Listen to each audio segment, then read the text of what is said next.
Permasalahan nomor 2, permasalahan gaya. Gaya terhadap benda antara lain mengubah bentuk benda. Kita dapat mengubah plastisin dengan kemauan kita sendiri. Saat kita menekan sebuah plastisin dengan kedua tangan kita, maka kita akan memberi gaya pada plastisin tersebut. Bentuk plastisin sesuai dengan gaya yang kita berikan, sehingga plastisin bisa berbentuk berbagai macam. Permasalahan dalam energi. Ini tidak ada makhluk yang dapat menciptakan atau memusnahkan energi. Yang terjadi di alam hanyalah perubahan energi dari suatu bentuk ke bentuk lainnya. Melakukan usaha berarti melakukan sebuah perubahan. Antara lain perubahan posisi, perubahan bentuk, perubahan ukuran, perubahan suhu, perubahan gerak, perubahan wujud, dan perubahan struktur kimia suatu zat. Yang selanjutnya adalah cahaya dan sifatnya. Permasalahannya, proses melihat benda dapat dilihat mata karena adanya cahaya dari benda atau yang dipantulkan benda itu sampai ke titik mata.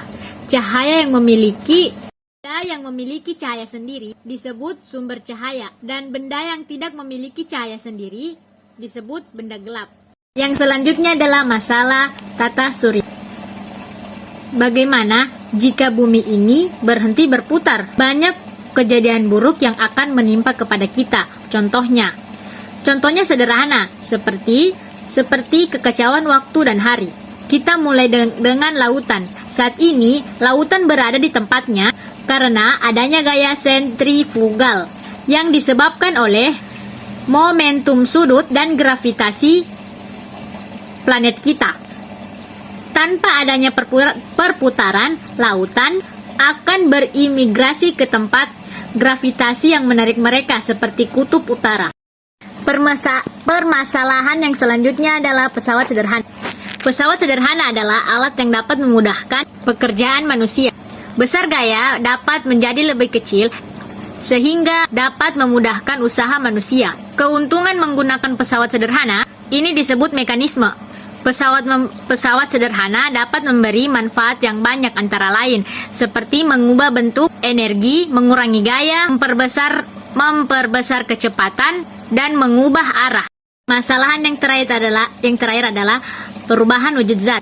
Perubahan wujud zat terbagi menjadi 6. Yang pertama adalah mencair. Contoh benda yang mencair adalah es batu dan mentega. Es batu ketika kita diamkan lama-lama ke dalam sirup, maka es batu itu akan mencair.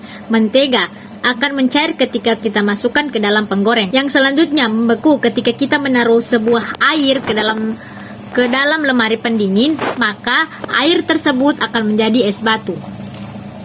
Menguap.